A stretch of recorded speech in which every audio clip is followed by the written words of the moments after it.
Motivé et autonome, bien sûr, c'est le thème de la 6e édition des tournées de formation aux méthodes scolaires Gameya.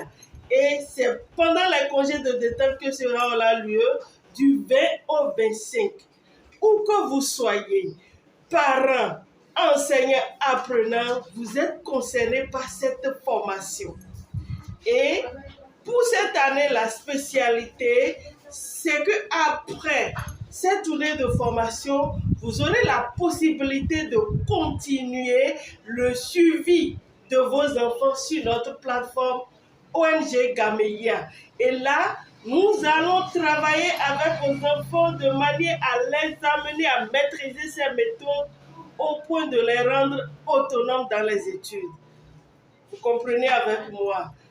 Vous pouvez bénéficier d'une formation gratuite à Béné Excellence de Godomé, qui est un partenaire qui a pris un certain nombre de nos supports et nous sommes obligés d'accompagner ces supports-là par des formations gratuites. Donc si vous n'avez pas les moyens de prendre nos supports, vous pouvez vous joindre à nous le mardi 20 à partir de 9h à Béné Excellence Godomé. Nous aurons la formation théorique pour les apprenants et à partir de 15h, de 15h à 18h, nous allons former les parents sur le suivi. Deux départements bénéficient de cette 4e édition de la formation à travers le littoral et l'UEME. Mes amis apprenants qui sont assis devant nous, de profiter de cette offre ou de cette occasion que Madame Kandahou Amonsou leur donne. Tous les enfants du pays n'ont pas cette chance. Vous qui l'avez, profitez-en.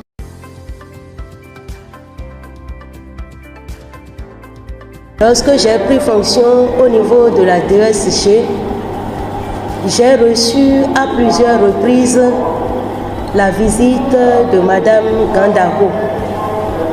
Elle était venue me présenter son projet de renforcement des capacités des apprenants en difficulté. Et ce projet n'était rien d'autre que la mise en application des travaux de ces recherches de fin de formation professionnelle. Mesdames, Messieurs, ils sont nombreux, les étudiants qui, à la fin de leur parcours de formation, produisent des tests qu'il importe souvent de mettre en application. Mais de la théorie à la pratique, il y a un gouffre que beaucoup n'arrivent pas à franchir. Ce n'est pas le cas de Madame Kandahou. C'est une enseignante de cœur, c'est une enseignante dans l'âme, c'est une enseignante dans l'esprit, c'est une enseignante convaincue, c'est une enseignante volontariste, très très volontariste.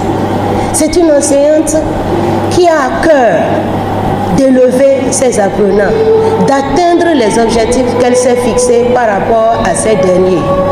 Et c'est ce qui justifie l'émotion que vous aviez vécue aujourd'hui. Madame Kandahou a initié ce projet pas pour se remplir les poches, pas pour gagner davantage, mais pour aider.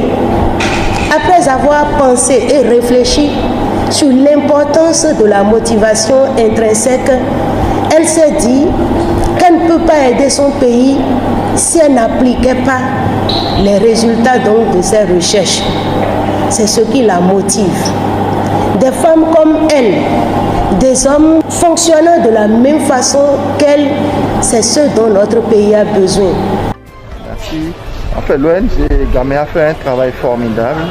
Et depuis 2018 que nous avons reçu sa présidente au cabinet, nous avons continué à suivre ses actions sur le terrain et nous avons constaté que c'est une ONG très sérieuse et à laquelle on peut faire confiance et qu'on peut accompagner. C'est d'ailleurs ce qui justifie ma présence ici. Bien que nous soyons un dimanche, le ministre a insisté et m'a instruit à venir pour le représenter et donner son mot d'encouragement à la présidente de l'ONG félicitations, c'est Babidi Arnold. Je suis conseiller technique du ministre des Enseignements secondaires, techniques et de la formation professionnelle. J'ai été mandaté pour venir représenter le ministre à la cérémonie de distinction des meilleurs aux examens, une cérémonie qu'organise l'OMG Gamay.